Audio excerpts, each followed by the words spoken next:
Good morning. चलिए, कल अपन ने जो पढ़ा था पहले उसको एक बार रिवीजन कर लेते हैं, फिर आगे कंटिन्यू करेंगे कि आज के लेक्चर में अपने को क्या पढ़ना है। ठीक है, कल अपन ने क्या क्या पढ़ा था? कल अपन ने पढ़ा था, सबसे पहली बात अपन अभी क्या पढ़ रहे हैं? रिफ्रैक्शन थ्रू प्रिज्म, प्रिज्म के द्वारा अपवर्तन। इंपॉर्टेंट टॉपिक है बोर्ड के लिए और कंपटीशन के लिए, दोनों के लिए ये topic. Refraction through a prism जो पिछले 2 लेक्चर से अपन पढ़ रहे हैं, refraction through a prism part 1, refraction through a prism part 2 पढ़ लिया है अपन ने। जो पिछले लेक्चर में, मतलब एक बार तुरंत प्रिज्म का पूरा क्विक रिवीजन करते हैं। प्रिज्म क्या होती थी? एक ट्रांसपेरेंट मीडियम जो कम से कम 2 नॉन पैरेलल रिफ्रैक्टिंग सरफेस से घिरा होता था, उसी को क्या कहते थे अपन? प्रिज्म कहते थे। ठीक है, प्रिज्म के 2 रिफ्रैक्टिंग सरफेस के बीच का जो एंगल होता है उसी को क्या कहते हैं? प्रिज्म एंगल या एपेक्स एंगल या रिफ्रैक्टिंग एंगल। ठीक है, अच्छा, अपन ने एक रिलेशन देखा था, A बराबर क्या होती है? R1 प्लस R2, ये देखा था सबसे पहला रिलेशन। फिर अपन ने डिराइव किया था deviation I plus E minus A, किसके लिए? प्रिज्म के लिए ही डेविएशन। डेविएशन क्या लिखा था? I प्लस E माइनस ए। फिर उसके बाद मिनिमम डेविएशन का कंडीशन अपन देखा था कि डेविएशन मिनिमम कब होगा? जब angle of incidence angle of emergence के बराबर होगा। R1 किसके बराबर होगा? R2 के बराबर होगा। मतलब जब angle of emergence angle of incidence के बराबर और R1 बराबर R2 होता है, तो इस केस में डेविएशन क्या होती है? मिनिमम होती है। मिनिमम डेविएशन के केस में अपन I का फॉर्मूला लिखे थे क्या? Delta M plus A by 2, और एंगल ऑफ रिफ्रैक्शन R का फॉर्मूला लिखे थे A बाई 2। मिनिमम डेविएशन के केस में प्रिज्म के मटेरियल का रिफ्रैक्टिव इंडेक्स म्यू निकालने का फॉर्मूला होता था sine I by sine R, sine I by sine R। Sine I की जगह क्या रखेंगे? Delta M plus A by 2 by sine R की जगह क्या लिखेंगे? A by 2। सही है, ये चीज़ अपन ने देख लिया था। ठीक है, फिर अपन ने इस पे कुछ क्वेश्चंस भी किए थे। उसके बाद फिर हमने आपको बताया था कि मिनिमम डेविएशन के केस में, मिनिमम डेविएशन के केस में क्या होती है?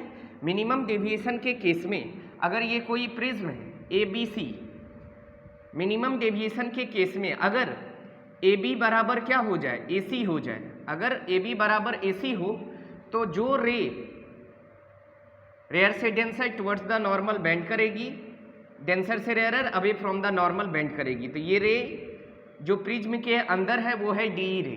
तो इफ AB बराबर AC, कल का लेक्चर का अब रिवीजन स्टार्ट हुआ, इफ AB बराबर AC देन DE क्या होगा? पैरेलल होगा BC के। मतलब अगर मिनिमम डेविएशन का केस हो और अगर प्रिज्म का रिफ्रैक्टिंग सरफेस जो नॉन पैरेलल है, समांतर नहीं है, अगर वो दोनों इक्वल हो जाए तो प्रिज्म के अंदर का जो रिफ्रैक्टेड रे है और बेस ऑफ द प्रिज्म है, ये दोनों आपस में क्या होगी?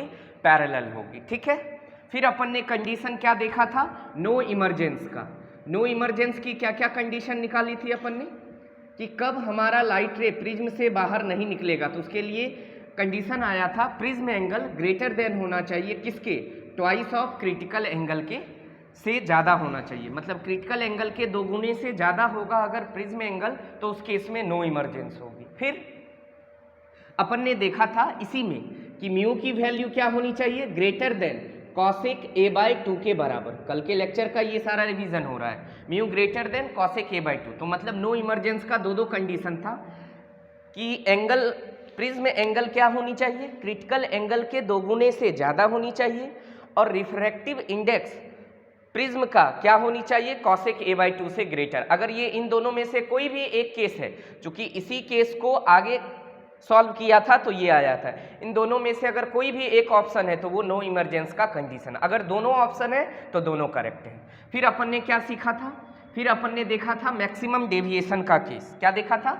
Maximum deviation. बताइए डेविएशन मैक्सिमम कब होगा?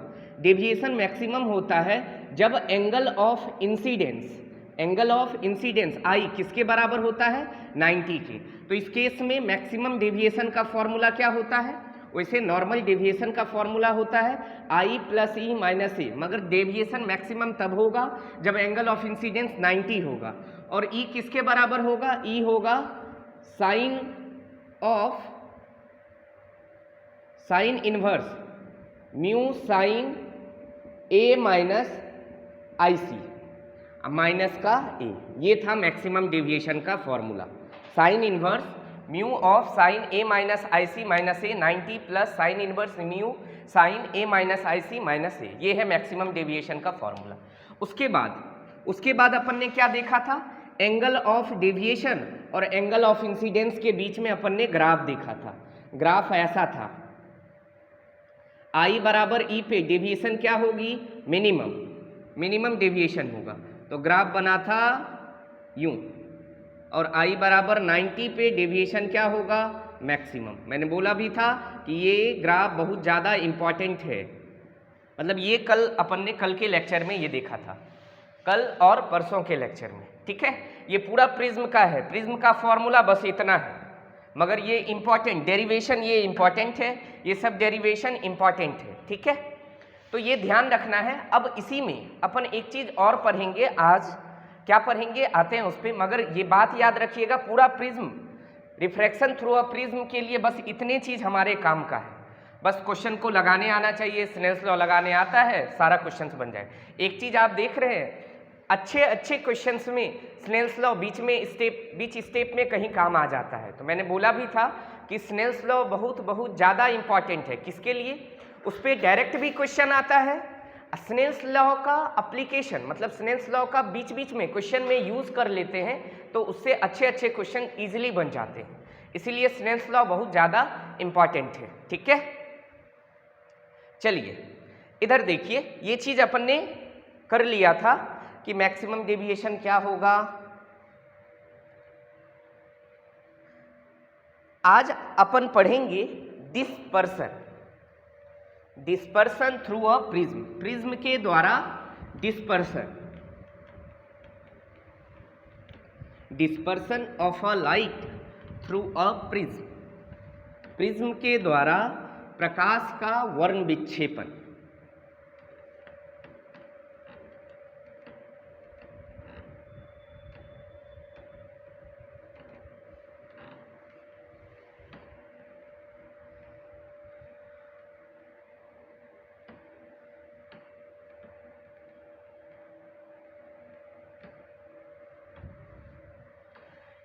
अब अपन ने बहुत ज़्यादा चीज़ पढ़ ली है इस चैप्टर में। चैप्टर एनसीईआरटी के पॉइंट ऑफ व्यू से देखें तो बहुत छोटा है, मगर एनसीईआरटी में हर एक चीज़ लिखी हुई है जिसको अपन ब्रीफली पढ़ रहे हैं, क्योंकि क्वेश्चंस जब तक उसके पूरे कंसेप्ट को नहीं जानेंगे तो आगे क्वेश्चन बनेगा ही नहीं। इसी कारण है कि चैप्टर अपना लेंदी चल रहा है, मगर घबराने की बात नहीं है। अब आपका मतलब करीब 20-22 लेक्चर हो चुका है, शायद 24 या 25 लेक्चर होगा आज 26 लेक्चर होगा, 25th लेक्चर हो चुका है कंप्लीट, है ना। तो इसलिए ध्यान दीजिएगा, आगे तो पढ़ रहे हैं, ये बहुत अच्छी बात है, क्लास को रेगुलर करते रहिए, मगर याद रहे पीछे वाले चीज़ को भी रिवीजन करना ज़रूरी है। अगर पीछे वाले चीज़ को रिवीजन अभी करते जाएंगे ना, तो अभी आपको पीछे वाले नोट्स को रिवीजन करने में ज़्यादा समय नहीं लगेगा। मतलब चैप्टर पढ़ा हुआ है 2 मिनट में 1 पेज, 1 मिनट में 1 पेज रिवीजन हो जाएगा, मगर यही चीज़ अगर आप 2 महीने बाद करेंगे, चैप्टर ख़त्म होने के बाद, आपको बहुत ज़्यादा समय लगेगा। तो कोशिश करिए साथ के साथ नए लेक्चर्स को पढ़ते जाएंगे, जो उस पर बेस्ड न्यूमेरिकल्स हो, न्यूमेरिकल्स की बुक चाहे वो एम करीम हो आपके पास, उससे सॉल्व कर सकते हैं, चाहे बोर्ड की कोई भी बुक हो जिसमें ऑब्जेक्टिव हो, वो आप सॉल्व कर सकते हैं, न्यूमेरिकल्स वाला वो सॉल्व करते जाइए साथ के साथ। इससे क्या होगा, आपका कॉन्फिडेंस लेवल बढ़ता जाएगा। आप जब इससे रिलेटेड, इस टॉपिक से रिलेटेड क्वेश्चन को सॉल्व करेंगे ना, खासकर आए हुए एग्जाम के क्वेश्चन को, जो मतलब एग्जाम में आया हुआ क्वेश्चन है, उसके क्वेश्चन को सॉल्व करेंगे तो आपका कॉन्फिडेंस लेवल और बढ़ेगा। इसीलिए कोशिश करिए लेक्चर को कंटिन्यूस करते जाइए, लगातार करते रहिए, डेली के डेली, कभी भी इसको बैकलॉग होने नहीं दीजिएगा। सोचिए, मान लीजिए किसी कारणवश आज का लेक्चर आप मिस कर देंगे, तो कल तो आपको 2-2 लेक्चर का ना बर्डन होगा, आपके ऊपर तो 2-2 लेक्चर का प्रेशर रहेगा। मगर वही 1 घंटे की लेक्चर मान लीजिए अप्रॉक्सीमेट, अभी तक शायद 2 या 3 लेक्चर हमने 1 घंटे से ऊपर का डाला है, नहीं तो सब 40 मिनट, 45 मिनट, 50 मिनट का डाला है। सोचिए अगर आप 50 मिनट रोज लेक्चर एक बार देख लेंगे, तो एक बार में मैं नहीं कह रहा हूँ 100% आपको समझ में आ ही जाएगा, 10% आएगा, 20% आएगा, मगर आप देखेंगे तभी ना 20% भी आएगा। और अभी आपके पास तो बहुत अच्छा मौका है, आप जब देखें एक लेक्चर देख लिए, जब मन करे फिर वो लेक्चर देख लो। आपके सामने सोचिए तो टीचर अवेलेबल है हमेशा नहीं। ऑफलाइन क्लास में क्या होती थी, आपको एक बार पढ़ा दिया जाता था, अब आपको जो डाउट आएगा या सर क्लास में इस जगह पर क्या बोले थे, आप उसको पीछे देख नहीं पाते थे। ठीक है, अगले दिन सर से क्वेश्चन पूछते थे और आपको रिप्लाई मिल जाता था, जवाब मिल जाता था। मगर अभी तो आपके पास पूरी की पूरी फैसिलिटी है क्या, कि सर इस जगह पर क्या बोले थे एक बार फिर से देख लो, सर ने इस न्यूमेरिकल में क्या लॉजिक बताया था एक बार फिर से देख लो, है ना। तो इसलिए लेक्चर्स को देखते रहिए, थोड़ा सा इंटरेस्ट जगाइए। होता क्या है ना बाबू, किसी चीज़ में आप हमेशा लगे रहेंगे ना तो धीरे धीरे इंटरेस्ट आपका जग जाएगा, मगर किसी को छोड़ देना विकल्प नहीं है। और अगर हल्का भी एफर्ट्स लगाएंगे ना शुरुआत में तो थोड़ी एफर्ट्स लगानी होगी, फिर आप जैसे पढ़ने लगेंगे ना तो फिर वो जो चीज़ पढ़ेंगे आप, वो जो आपको समझ में आ रहा है वो चीज़ आपको पुश कर देगा और पढ़ने के लिए, तो अपने आप फिर पढ़ने लगेंगे आप। इसीलिए कोशिश करिए डेली के लेक्चर को डेली देखते जाइए और बैकलॉग होने मत दीजिए, और कोशिश करिए न्यूमेरिकल्स को ज़्यादा से ज़्यादा सॉल्व करें और थ्योरी को भी पढ़ते रहें, मगर पीछे वाले थ्योरी को रिवाइज जरूर करते रहें, कि जब भी टाइम ऐसे लगे कि एक्स्ट्रा टाइम है तो एक बार पीछे वाले थ्योरी को, ऐसे मान लीजिए खाना खा के लेट रहे हैं, एक बार थ्योरी को पलट लिए, देख लेते हैं क्या क्या है, एक बार फटाफट हो जाएगा। हाँ, मगर अच्छे से पढ़िए, ईमानदारी से पढ़िए, अपने से ईमानदार रहिए, क्योंकि अगर आप अपने से देखिए, आप पेरेंट्स को झूठ बोल सकते हैं, टीचर्स को झूठ बोल सकते हैं, मगर अपने आप को आप झूठ नहीं बोल सकते, ये बात याद रखिएगा। आप अपने आप से ईमानदार जरूर रहिए, और जो अपने आप से ईमानदार रहता है ना बाबू, उसको कभी आगे कुछ समय के बाद उसको अपने आप पर ये चीज़ नहीं होती है काश पढ़ लेते ना तो अच्छा कर लेते, ऐसा नहीं होगा। क्योंकि आपके अंदर जितनी ऊर्जा है वो ऊर्जा डाल दीजिए, आपके अंदर जो भी ऊर्जा है उस ऊर्जा को झोंक दीजिए पढ़ाई में, जितना होगा रिजल्ट आएगा, सिंपल सी बात है। तो इसीलिए अपना एफर्ट पूरा लगाना है, अपना एफर्ट पूरा लगाने की कोशिश करनी है। चलिए आइए अब हम लोग आगे पढ़ते हैं। क्या पढ़ेंगे? Dispersion through a prism. Dispersion through a prism, prism के द्वारा वर्ण विक्षेपण। डिस्पर्सन थ्रू अ प्रिज्म, वर्ण विक्षेपण। डिस्पर्सन की हिंदी क्या होती है? वर्ण विक्षेपण। अब समझते हैं पहले डिस्पर्सन होती क्या है। मान लीजिए सपोज कोई ट्रायंगुलर प्रिज्म है, मैंने बोला भी था कि प्रिज्म किसी भी शेप का हो सकता है, ट्रायंगुलर भी हो सकता है, रेक्टेंगुलर भी हो सकता है, हेक्सागन भी हो सकता है, मगर खास बात क्या है, प्रिज्म का जो रिफ्रैक्टिंग सरफेस होगा ना, जिस पर एक इंसिडेंट लाइट रे आएंगी और एक सरफेस से लाइट रे जाएंगी, वो दोनों रिफ्रैक्टिंग सरफेस आपस में कैसी होनी चाहिए? नॉन पैरेलल होनी चाहिए, समांतर नहीं होनी चाहिए, बस यही खास बात है। बाकी प्रिज्म में कितने भी सरफेस हो सकते हैं, ठीक है। मान लीजिए ये कोई ट्रायंगुलर प्रिज्म है, जनरली आपको क्वेश्चन प्रिज्म ऐसे ट्रायंगुलर प्रिज्म पर ही आएगा, मोस्ट प्रोबेबल 95% केस में क्वेश्चन ऐसा ही आएगा। चलिए मान लीजिए सपोज एक व्हाइट लाइट का नाम तो सुना होगा, मान लीजिए एक व्हाइट लाइट किसी प्रिज्म पर इंसिडेंट हुई। व्हाइट लाइट क्या होती है? रियल में ऑल कलर्स के लाइट का ये मिक्सचर होता है, मतलब व्हाइट लाइट किसका किसका मिक्सचर होता है? Violet, indigo, blue, green, yellow, orange और रेड। मतलब इन 7 कलर के मिक्सचर को, 7 कलर के मिक्सचर के जो लाइट होती है ना, उसी को क्या कहते हैं? White light. मतलब व्हाइट लाइट का मतलब हुआ मिक्सचर ऑफ 7 कलर्स। तो मान लीजिए ये कोई व्हाइट लाइट किसी प्रिज्म के सरफेस पर क्या हुई? इंसिडेंट हुई। अगर कोई व्हाइट लाइट किसी प्रिज्म के सरफेस पर इंसिडेंट होगा तो ये क्या है? रियल में नॉर्मल। अब क्या होगा? तो ये ऐसे होंगी, देखिए ओरिजिनली इंसिडेंट रे कैसे जाएंगी? ऐसे, ओरिजिनली इंसिडेंट रे ऐसे जाएंगी,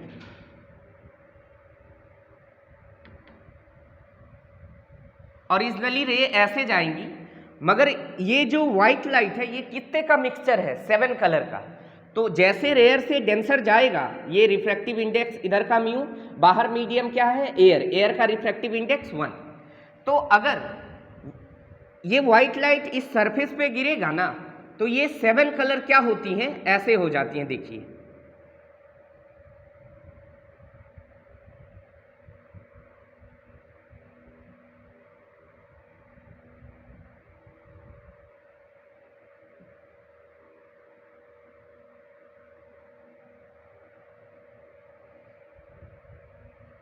बता रहा हूँ क्या लिख रहा हूँ मैं।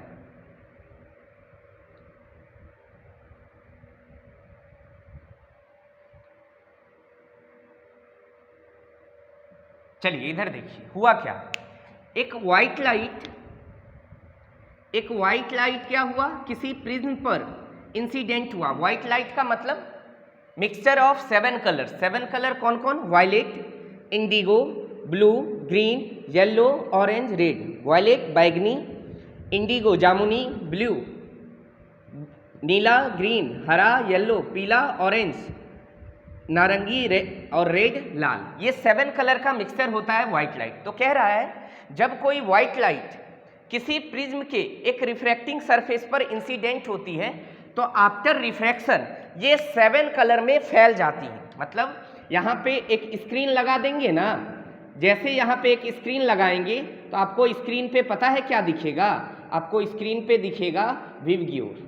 क्या दिखेगा आपको, स्क्रीन पे विवग्योर दिखेगा।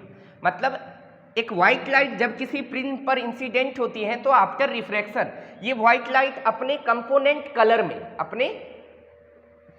कलर में ये क्या हो जाती है, स्प्लिट हो जाती हैं, बच जाती हैं। इसी फिनोमिना को क्या कहते हैं, डिस्पर्सन, वर्ण विक्षेपन। मतलब सिंपल सा मतलब समझिए, अगर कोई पूछे कि डिस्पर्सन क्या होती है तो हम कहेंगे कि when a white light passes through a prism then it splits into its component colors। मतलब जब कोई श्वेत प्रकाश किसी प्रिज्म की एक पारदर्शक सतह पर क्या होती है, आपतित होती है, तो अपवर्तन के बाद ये श्वेत प्रकाश अपने 7 कलर में क्या हो जाती है, विभक्त हो जाती है या बच जाती है। इसी घटना को क्या कहते हैं, डिस्पर्सन कहते हैं। कि when a white light passes through a prism then it splits into 7 component colors then this phenomena is called dispersion of light through a prism। समझ में आया डिस्पर्सन होती क्या है। अब एक चीज समझ लेंगे, इसका कारण है, सुनिएगा। आपके मन में आ रहा होगा सर विवग्योर ऐसे है तो आप यहाँ आर क्यों नहीं लिखे, भी यहाँ क्यों लिखे। किसी के मन में ये भी तो आ सकता है सर यहाँ भी लिखेंगे यहाँ आर लिखेंगे, ऐसे VIBGYOR तो क्या गलत हो जाएगा। हाँ गलत हो जाएगा, कारण बताता हूं। आइए एक बात समझिए, यहीं पे एक कॉचे फॉर्मूला रियल में यहीं पे जन्म लिया था। इसी कंसेप्ट को एक्सप्लेन करने अपन पढ़ चुके हैं पहले। कॉचे फॉर्मूला क्या था, कॉचे फॉर्मूला था म्यू बराबर A plus B upon lambda square. Mu बराबर क्या होती है, A plus B upon lambda square. तो क्या अपन ऐसा कह सकते हैं कि म्यू ना लेमडा स्क्वायर के क्या होती है, इन्वर्सली, पहले पढ़ चुके हैं। म्यू क्या होती है, लेमडा स्क्वायर के इन्वर्सली प्रोपोर्शनल। क्या विवग्योर में लेमडा का ऑर्डर पता है, सबसे ज्यादा लेमडा किसकी होती है, वायलेट की या रेड की। रेड कलर की वेवलेंथ सबसे ज्यादा होती है, वायलेट की सबसे कम, then indigo, then blue, then green, then yellow, then orange, और सबसे ज्यादा वेवलेंथ किसकी होती है, रेड कलर की। अब आप ही बताइए जिसकी वेवलेंथ सबसे ज्यादा, म्यू उसका सबसे कम, तो हम ऐसा कहें म्यू सबसे कम किसकी होगी, रेड की, और म्यू सबसे ज्यादा वायलेट की। सबसे ज्यादा म्यू किसका होगा, वायलेट का, और सबसे कम म्यू किसका होगा, रेड कलर का। अब याद कीजिए स्मॉल एंगल प्रिज्म में या थिन प्रिज्म के केस में अपन ने डेविएशन का फॉर्मूला कल ही पढ़ा था, म्यू माइनस 1 इंटू ए। ऐसा होता है क्या, डेविएशन का फॉर्मूला म्यू माइनस 1 इंटू ए, ऐसा पढ़े हैं। ए क्या है, प्रिज्म एंगल। तो जब एक व्हाइट लाइट इंसिडेंट हुई तो इन 7 कलर के लिए प्रिज्म तो वही है ना, प्रिज्म थोड़े चेंज हो गया, तो प्रिज्म का एंगल कांस्टेंट है, 1 क्या है, कांस्टेंट है। अब आप ही बता दीजिए कि सर ये डेविएशन किस पे डिपेंड करेगा, म्यू पे। ये डेविएशन किस पे डिपेंड करेगा, म्यू पे। तो अगर ये डेविएशन म्यू पे डिपेंड करेगा तो आप ही बताइए म्यू सबसे ज्यादा किसका है, वायलेट कलर का, तो डेविएशन भी सबसे ज्यादा किसकी होगी, वायलेट कलर की, देन इंडिगो की, देन ब्लू की, देन ग्रीन की, देन येलो की, ऑरेंज की, फिर रेड की। इसका मतलब इन 7 कलर में सबसे ज्यादा डेविएट कौन करेगा। देखो ओरिजिनली इंसिडेंट व्हाइट लाइट तो ये है ना, तो ये अपने 7 कलर में बची, तो इंसिडेंट लाइट रे से वायलेट कलर वाला ही ना सबसे ज्यादा डेविएट हुआ। देखो ना, वायलेट कलर वाले का डेविएशन ये होगा, जबकि इंडिगो वाले का डेविएशन इतना होगा, ब्लू वाले का डेविएशन इतना होगा, ग्रीन वाले का डेविएशन इतना होगा, येलो वाले का डेविएशन इतना होगा, ऑरेंज वाले का डेविएशन इतना होगा और रेड वाले का डेविएशन इतना होगा। आप ही बता दीजिए सबसे ज़्यादा एंगल, सबसे ज़्यादा डेविएट कौन हुई? वायलेट वाली। समझ में आया? वायलेट कलर की लाइट सबसे ज़्यादा डेविएट हुई। तो जो ये डिस्पर्सन समझ में आया क्या है कि जब कोई व्हाइट लाइट किसी प्रिज्म पर इंसिडेंट होती है तो आफ्टर रिफ्रैक्शन ये अपने कंपोनेंट कलर में, सातों कलर में ये क्या हो जाती है? स्प्लिट कर जाती है, बट जाती है। तो इसी फिनोमिना को, इसी घटना को क्या कहते हैं?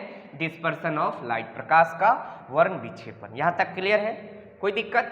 चलिए आगे चलते हैं अपन।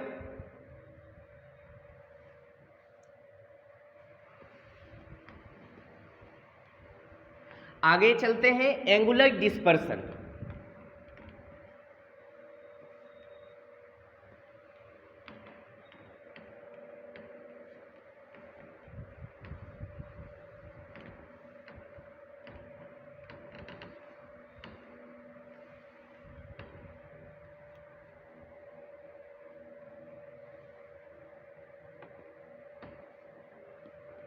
एंगुलर डिस्पर्सन क्या होती है वो समझिए।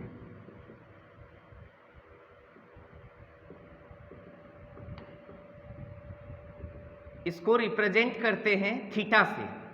इसकी हिंदी होती है कोणीय विक्षेपन, कोणीय वर्ण विक्षेपन या कोणीय विक्षेपन, एंगुलर डिस्पर्सन। सुनिए क्या है कोणीय वर्ण विक्षेपन। It is the angle between, it is the angle between boundary colours, it is the angle between boundary colours. अब ये सर बाउंड्री कलर्स क्या है सुनिएगा। ये प्रिज्म है, प्रिज्म पर एक व्हाइट लाइट इंसिडेंट हुई, ये नॉर्मल,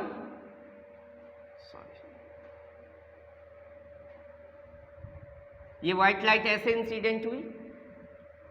अब ये क्या हुई? White light after refraction. इस बार मैं 7 कलर नहीं बना रहा,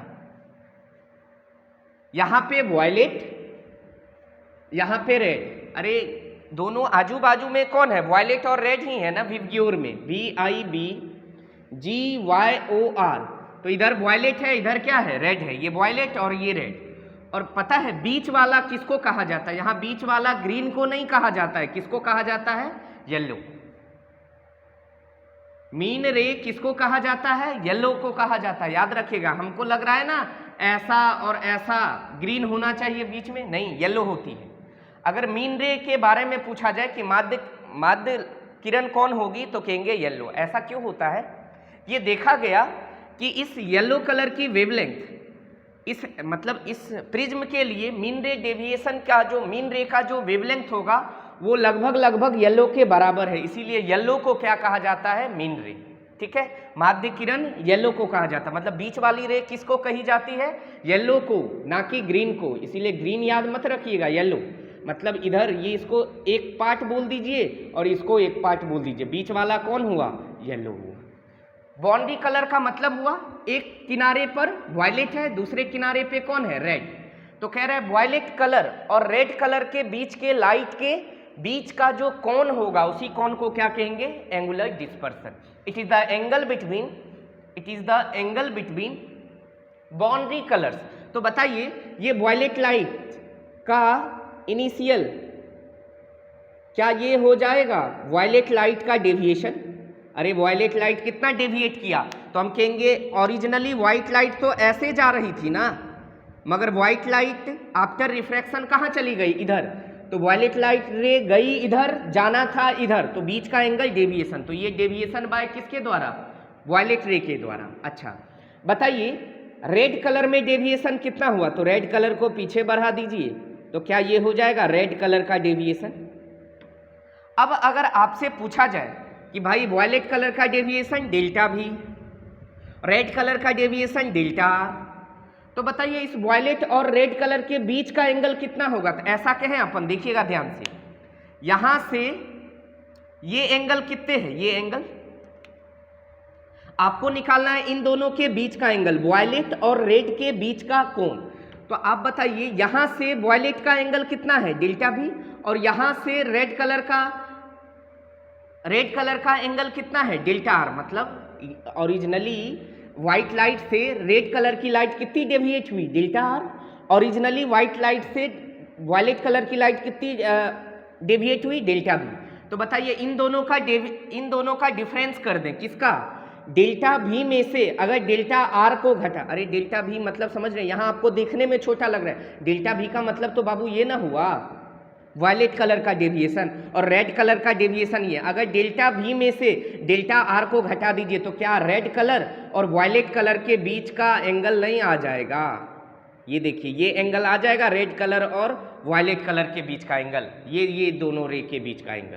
कैसे, तो वायलेट कलर के डेविएशन में से अगर रेड कलर के डेविएशन को घटा दें तो वायलेट और रेड कलर के बीच का एंगल आ जाएगा। तो डेल्टा भी बताइए वायलेट कलर का डेविएशन कितना होगा, तो अभी पढ़ा था कि स्मॉल एंगल प्रिज्म के लिए डेविएशन का फॉर्मूला अपन ने क्या पढ़ा था, म्यू माइनस 1 इंटू ए। तो बताइए वायलेट कलर के लिए डेविएशन क्या होगा, तो कुछ नहीं करो सर, यहाँ म्यू किसका रख दो, वायलेट कलर का, तो ये हो जाएगा mu V minus 1 into A. Red colour के लिए deviation mu R minus 1 into A. मगर एंगुलर डिस्पर्सन बोलेंगे किसको, एंगल बिटवीन बाउंड्री कलर्स, मतलब वायलेट और रेड कलर के बीच के लाइट के बीच का एंगल। तो हम ऐसा लिख दें, डेविएशन बाय वायलेट में से डेविएशन बाय रेड को घटा दो तो वायलेट और रेड कलर के लाइट के बीच का एंगल आ जाएगा। तो थीटा बराबर delta V minus delta R. Delta V की वैल्यू कितनी लिखी अपन ने, mu V minus 1 into A, minus red colour के लिए mu R minus 1 into A. सही है, इसको सॉल्व कर लीजिए तो ये बन जाएगा mu V into A minus mu R into A plus का ए से ए कैंसिल आउट, ये क्या बन गया, थीटा बराबर mu V into A minus mu R into A common ले लीजिए तो ये बन गया mu V minus mu R into A. ये क्या आ गया, ये आ गया हमारे लिए एंगुलर डिस्पर्सन, क्या, mu V minus mu R into A. तो एंगुलर डिस्पर्सन क्या होती है, कोणीय वर्ण विक्षेपण क्या होती है, it is the angle between boundary colours, मतलब सीमांत रंगों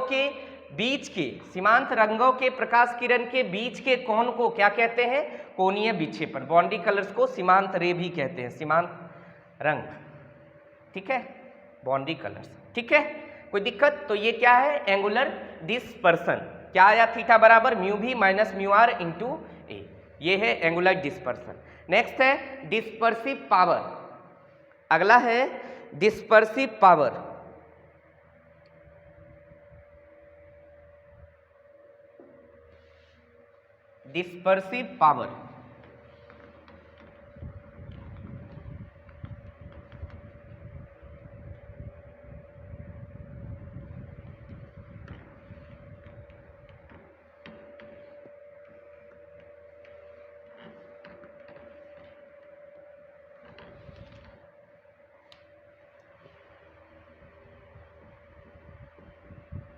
डिस्पर्सिव पावर वर्ण विक्षेपण क्षमता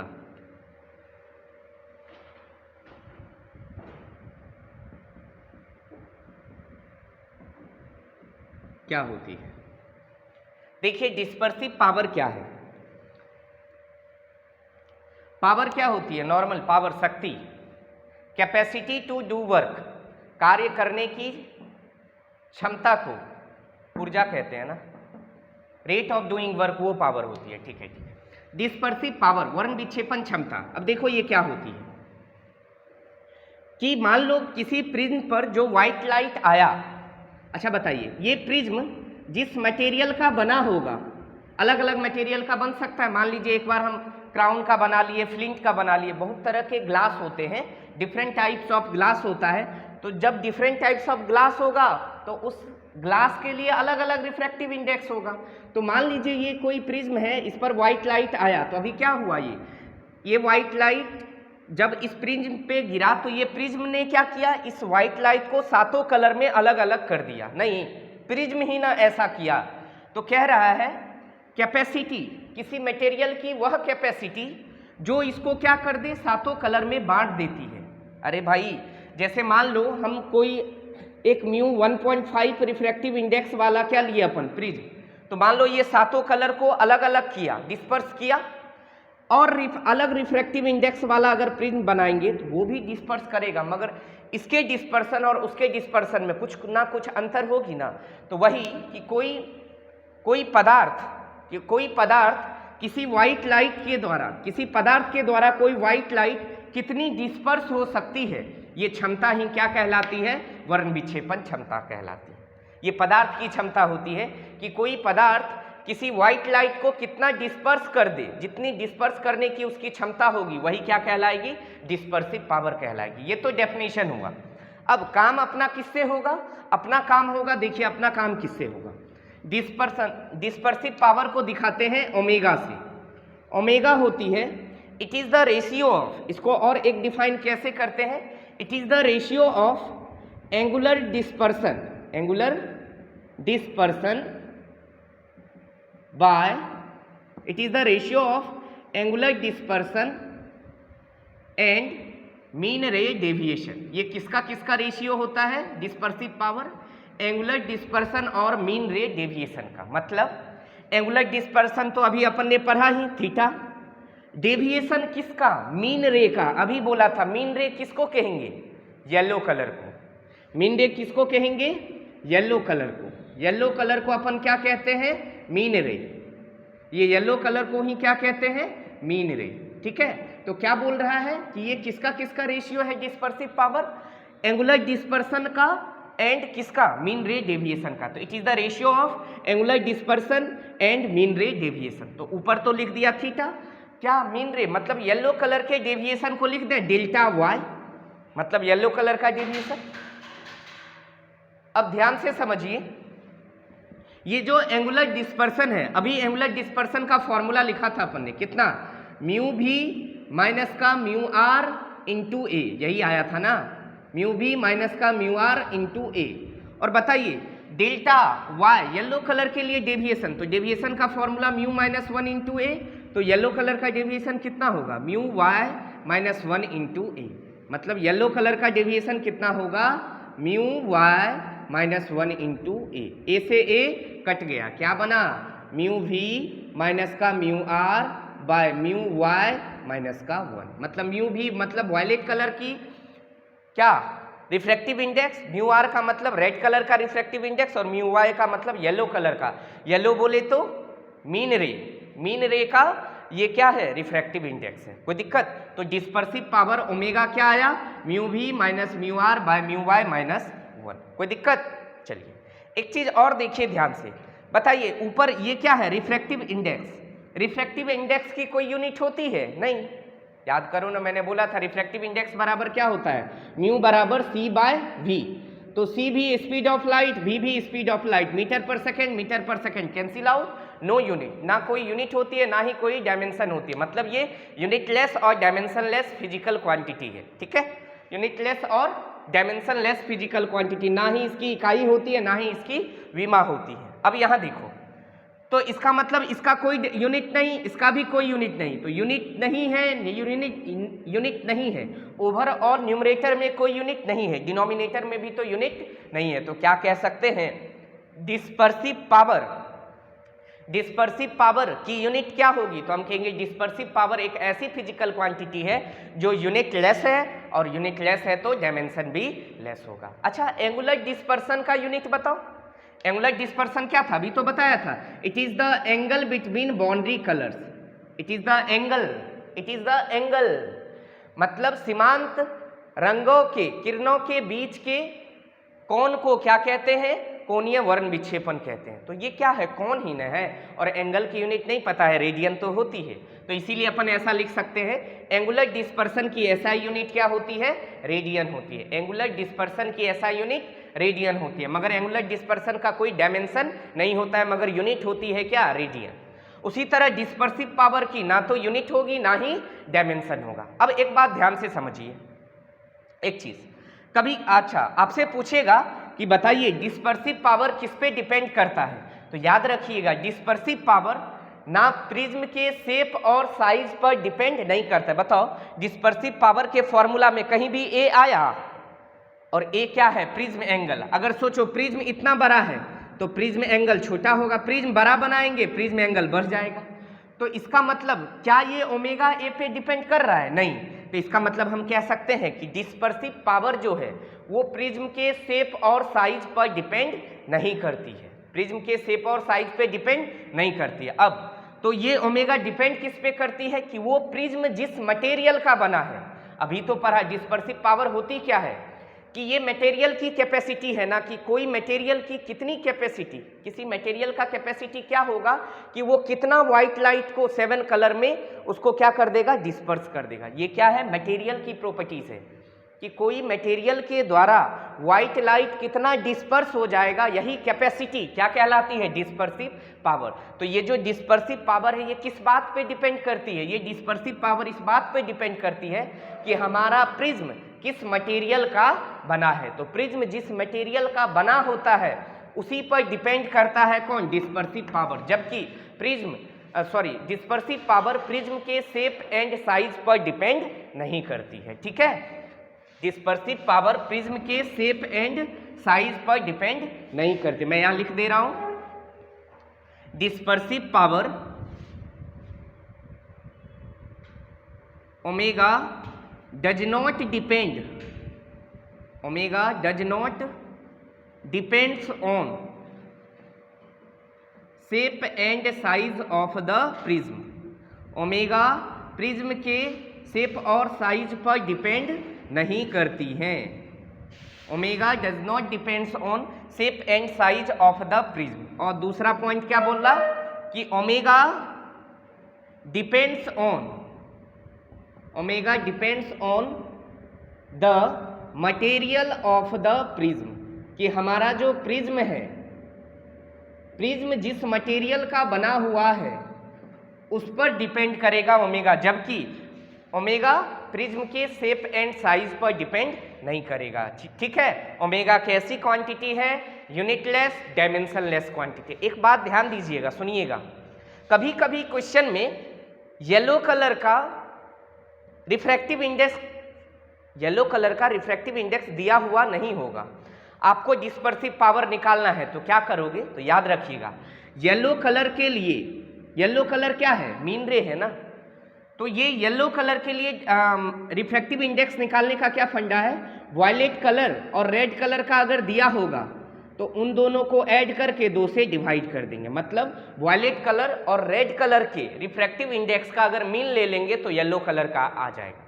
अब मान लो क्वेश्चन में वायलेट और रेड दिया ही नहीं है, तब तो कोई भी 2 कलर जरूर दे देगा। मान लो आपको दे देगा वायलेट और ग्रीन, तब क्या करेंगे, वायलेट और ग्रीन का ही क्या ले लेंगे, मीन ले लेंगे, माध्य, एवरेज, औसत। तो किसकी आ जाएगी, येलो का। मतलब येलो के अलावा कोई जो भी 2 लाइट दिया होगा, येलो के अलावा कोई जो भी 2 लाइट दी हुई होंगी, अगर उसका रिफ्रैक्टिव इंडेक्स दिया हुआ है, वो 2 लाइट का रिफ्रैक्टिव इंडेक्स दिया है और उन दोनों लाइट के रिफ्रैक्टिव इंडेक्स का अगर हम एवरेज ले लेंगे तो येलो कलर के लाइट का रिफ्रैक्टिव इंडेक्स आ जाएगा। समझ में आया?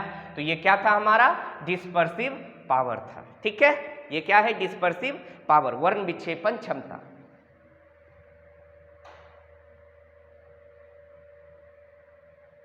ओके, नेक्स्ट छोटा छोटा टॉपिक है 5 मिनट का।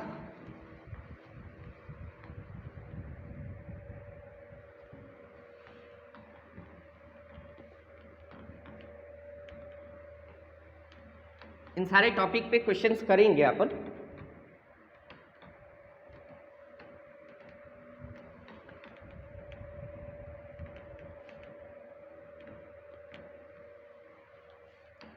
नेक्स्ट टॉपिक है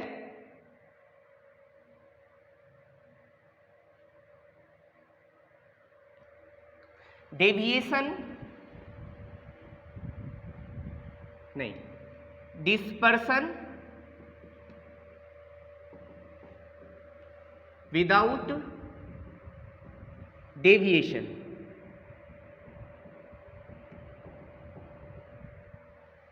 विचलन रहित विक्षेपण,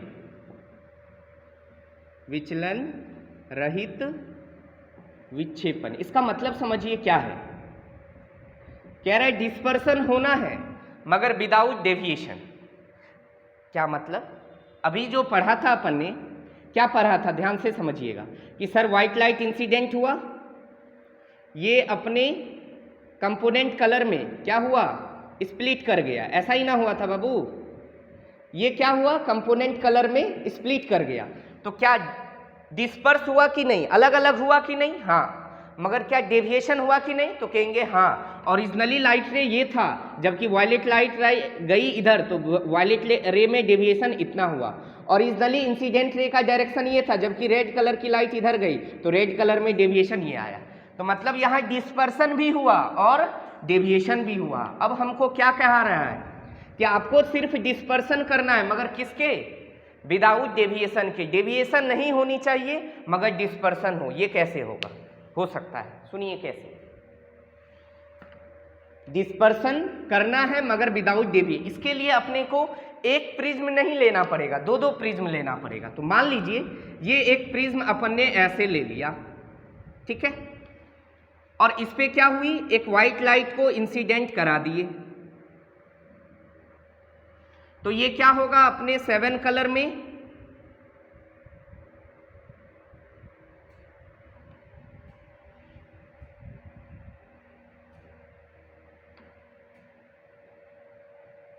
हाँ, अपने ये 7 कलर में क्या होंगी, डिस्पर्स हो जाएंगी। तो ये एक प्रिज्म है जिसका प्रिज्म एंगल क्या है, A1।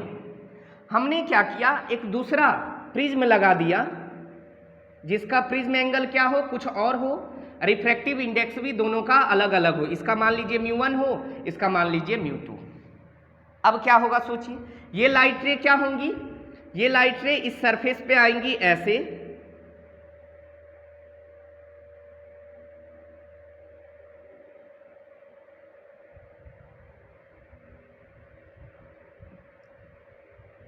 देखिए इसका क्या मतलब हुआ, ओरिजिनली रे ऐसे गई, इन सबको मिलाएंगे तो यहाँ डिस्पर्स तो हुई लाइट, लाइट अलग अलग जा रही है मगर डेविएशन नहीं हुआ।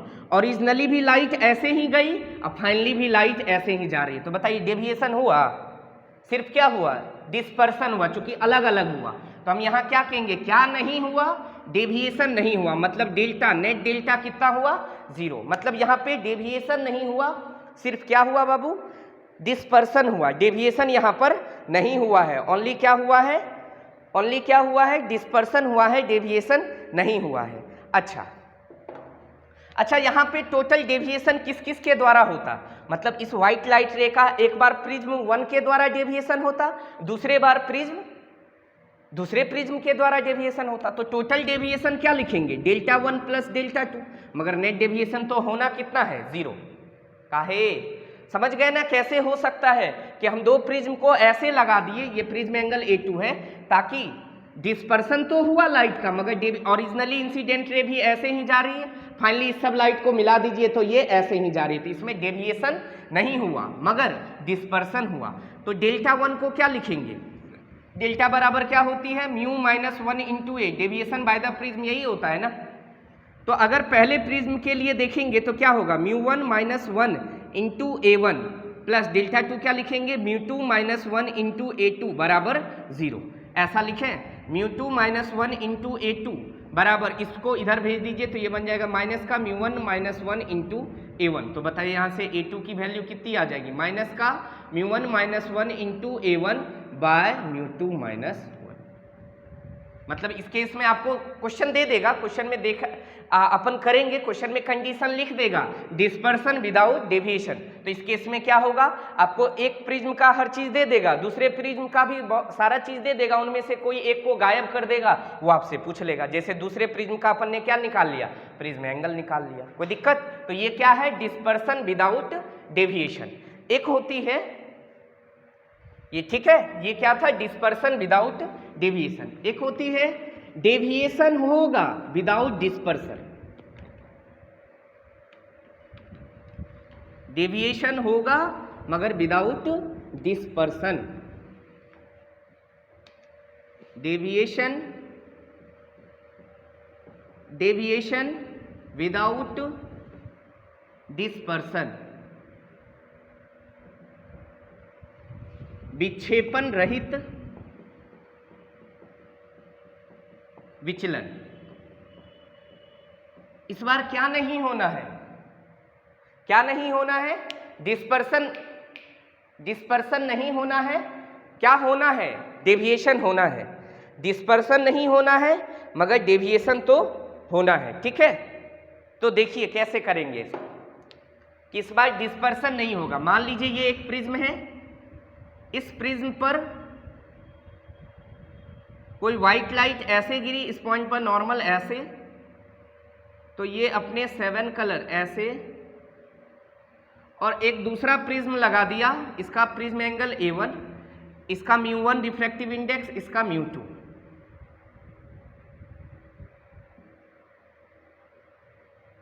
ये ऐसे रखा जाता है, ऐसे इसको रखा जाता है कि ये ऐसा हो जाता है।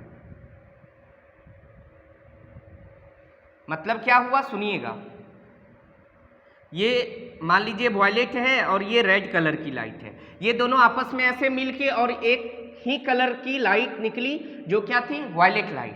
बताइए इनिशियली इंसिडेंट लाइट रे क्या था, ये, और फाइनली लाइट रे किधर गई, इधर। तो इसके बीच में डेविएशन हुआ कि नहीं हुआ, हुआ। मगर इस बार डिस्पर्सन हुआ क्या, नहीं। वही लिखा है डेविएशन तो होना है मगर डेविएशन विदाउट डिस्पर्सन। विक्षेपण मतलब डिस्पर्सन, इस बार लाइट फाइनली क्या हुआ, डिस्पर्स नहीं हुई मगर डेविएशन हुआ। इनिशियली इंसिडेंट रे और फाइनली इमर्ज्ड रे के बीच में कुछ ना कुछ एंगल है। तो इस केस में क्या नहीं है, डिस्पर्सन नहीं है, मतलब थीटा, नेट थीटा क्या होगा, 0। नेट थीटा क्या होगा, 0। डिस्पर्सन नहीं हुआ है तो यहाँ थीटा क्या होगा, θ1 प्लस θ2 बराबर 0। बताइए थीटा का भी अपन ने फॉर्मूला पढ़ा था ना, क्या, थीटा बराबर था mu V minus mu R into A, यही था। तो ऐसे लिखें θ1 को म्यू वी, मतलब वायलेट कलर के लिए रिफ्रैक्टिव इंडेक्स पहले प्रिज्म के लिए 1 माइनस रेड कलर के लिए रिफ्रैक्टिव इंडेक्स पहले प्रिज्म के लिए इंटू पहले प्रिज्म का प्रिज्म एंगल, प्लस θ2 को क्या लिखेंगे, म्यू V2 माइनस का म्यू R2, वायलेट कलर के लाइट रे का रिफ्रैक्टिव इंडेक्स सेकेंड प्रिज्म के लिए, रेड कलर के लाइट रे का रिफ्रैक्टिव इंडेक्स सेकेंड प्रिज्म के लिए इंटू सेकेंड प्रिज्म का प्रिज्म एंगल A2 बराबर 0। सही है। इसको क्या करिए, इधर भेज दीजिए, तो ये बन जाएगा mu V2 minus mu R2 into A2 बराबर माइनस का म्यू V1 माइनस का म्यू R1 इंटू A1। सही है। तो यहाँ से बताइए A2 आ जाएगा क्या, माइनस का A2 बराबर हो जाएगा माइनस का म्यू V1 माइनस का म्यू R1 इंटू A1 बटे म्यू V2 माइनस का म्यू R2। ये आ गया। ये किस केस में है, सेकेंड प्रिज्म का प्रिज्म एंगल, जब हमारा क्या हो, डेविएशन तो हो मगर विदाउट डिस्पर्सन हो, डेविएशन हो मगर क्या हो, विदाउट डिस्पर्सन हो। ठीक है। चलिए इसी इक्वेशन को थोड़ा सा और अपग्रेड करते हैं, सुनिएगा। ये वाला जो इक्वेशन लिखा है, क्या लिखा है देखिएगा, mu V1 minus 1 into A1 by ऐसे mu V1 minus mu R1 into A1 plus mu V2 minus mu R2 into A2, यही है ना, बराबर 0। हम क्या करते हैं, ध्यान से समझिएगा, हम क्या करेंगे, यही इक्वेशन को हमने फिर से लिखा है, हम इसको कुछ दूसरा रिलेशन बनाना चाह रहे हैं। कैसे, सुनिएगा। हम इसको दूसरा रिलेशन बनाना चाह रहे हैं। हम क्या किए, इस वाले में म्यू V1 माइनस का म्यू R1 इंटू A1, इसको मल्टीप्लाई और डिवाइड कर दिए, म्यू1 माइनस 1 म्यू1 माइनस 1, ऐसे मल्टीप्लाई और डिवाइड कर दिए। अब देखिएगा क्या होगा, इसको क्या किए, mu V2 minus mu R2 into A2 mu two minus 1 by mu two minus 1। अब ध्यान से समझिएगा, बराबर 0। अच्छा बताइए, ये म्यू2 म्यू1 क्या है, पहले वाले प्रिज्म के लिए, पहले वाले प्रिज्म के लिए किसका, पहले वाले प्रिज्म के लिए मीन रे का रिफ्रैक्टिव इंडेक्स, मतलब येलो कलर के लिए, और दूसरे वाले प्रिज्म के लिए येलो कलर का क्या, रिफ्रैक्टिव इंडेक्स। बताइए ये कौन है, अभी अपन ने पढ़ा था dispersive power, mu V minus का mu R into mu Y minus 1, ऐसा पढ़ा था क्या, डिस्पर्सिव पावर। वायलेट कलर का refractive index minus red colour का डिवाइडेड बाय येलो -1, और येलो कलर के ही रिफ्लेक्टिव इंडेक्स को यहाँ पहले प्रिज्म के लिए क्या बोल दिया है, μ1। तो ये क्या हो गया, ω1, और ये क्या है, डेविएशन का फॉर्मूला पढ़ा था, μ -1 इंटू ए, तो ये क्या μ1 -1 इंटू a1 हो गया Δ1। उसी तरह ये क्या हो गया, ये हो गया ω2 प्लस Δ2 बराबर 0। तो याद रखेंगे, इसमें दो केस अपन ने देखा, क्या क्या, डेविएशन विदाउट डिस्पर्सन में एक तो a2 बराबर माइनस का μv1 minus μr1 bye μv2 minus μr2 into a1, और ω1 प्लस ω2 बराबर 0। तो ये था अपना क्या, refraction through a prism. Prism के द्वारा रिफ्रैक्शन पूरा का पूरा हो गया अपना, ठीक है। इसके बाद और भी कुछ टॉपिक है, क्या कुछ नेचुरल, जिस तरह अपन ने देखा था ना रिफ्रैक्शन ऑफ लाइट का हमारे नेचर में क्या क्या उसका एप्लीकेशन है, TIR का क्या क्या है, उसी तरह सन की जो लाइट आती है ना, सन के लाइट के कारण भी कुछ नेचुरल फिनोमिना देखने को अपने को मिलता है। सूर्य के प्रकाश के किरण, मतलब सूर्य प्रकाश की किरण के कारण भी कुछ नेचुरल फिनोमिना अपने को देखने को मिलता है। वो क्या क्या है, आपने सुना होगा नाम रेनबो, इंद्रधनुष, नहीं? तो ये सब है जो अपन नेक्स्ट लेक्चर में करेंगे। और भी है स्कैटरिंग ऑफ लाइट, प्रकाश का फैलना, प्रकाश का फैलना। तो स्कैटरिंग ऑफ लाइट का भी एप्लीकेशन अपन पढ़ेंगे कि कुछ ऐसे नेचर में नेचुरल फिनोमिना होती है जो देखने को अपने को मिलती है नेचर में, जो किसके कारण से होती है, लाइट के स्कैटरिंग से, और कुछ नेचर में फिनोमिना देखने को मिलती है जो किसके कारण होती है, सनलाइट के कारण होती है। तो ये सब नेक्स्ट लेक्चर में देखेंगे। आज के लेक्चर में जो किया उस पे न्यूमेरिकल्स भी नेक्स्ट लेक्चर में करेंगे। आज के लिए यहीं तक रहने देते हैं, बाकी सारे चीज़ को एक बार अच्छे से पढ़िएगा। जो डाउट आए कमेंट में फिर से कमेंट में आप लिख सकते हैं अपने क्वेश्चंस को या डाउट को, या नहीं तो व्हाट्सएप पे मैसेज करके पूछ सकते हैं। आज के लिए यहीं तक रहने देते हैं। Thank you.